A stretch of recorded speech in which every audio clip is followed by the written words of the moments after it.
Hey guys, Brockshield here, picking back up where we left off. The Holy Bible, King James Version. The second book of Moses called Exodus, chapter 2. And there went a man of the house of Levi, and took to wife a daughter of Levi. And the woman conceived and bore a son. And when she saw him, that he was a goodly child, she hid him 3 months. And when she could no longer hide him, she took for him an ark of bulrushes, and daubed it with slime and with pitch, and put the child therein. And she laid it in the flags by the river's brink. And his sister stood afar off, to wit what would be done to him.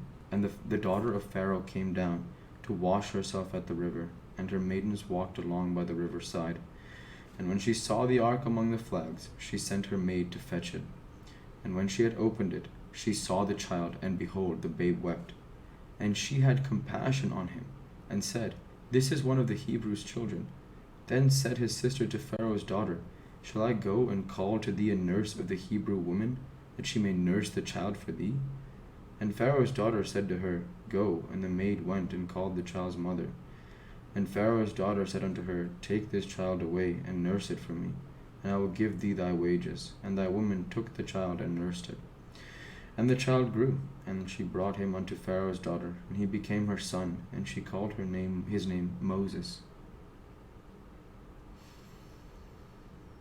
And she said, Because I drew him out of the water. And it came to pass in those days, when Moses was grown, that he went out unto his brethren, and looked on their burdens, and spied an Egyptian smiting an Hebrew, one of his brethren.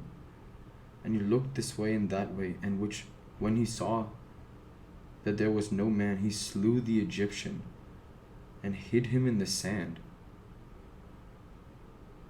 And when he went out the second day, behold, 2 men of the Hebrews strove together. And he said to him that did the wrong, Wherefore smitest thou thy fellow? And he said, Who made thee a prince and a judge over us? Intendest thou to kill me as thou killedst the Egyptian? And Moses feared and said, Surely this thing is known. Now when Pharaoh heard this thing, he sought to slay Moses. But Moses fled from the face of the Pharaoh, and dwelt in the land of Midian, and he sat down by a well. Now the priest of Midian had 7 daughters, and they came and drew water, and filled the troughs to water their father's flock.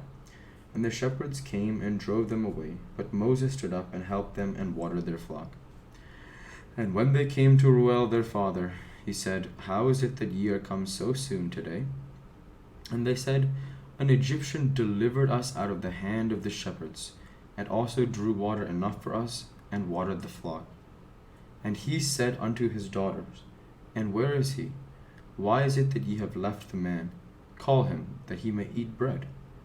And Moses was content to dwell with the man, and he gave Moses Zipporah his daughter. And she bore him a son, and he called his name Gershom, for he said, I have been a stranger in a strange land. And it came to pass in process of time that the king of Egypt died, and the children of Israel sighed by reason of the bondage. And they cried, and their cry came up unto God by the reason of the bondage. And God heard their groaning, and God remembered his covenant with Abraham, with Isaac, and with Jacob. And God looked upon the children of Israel, and God had respect unto them.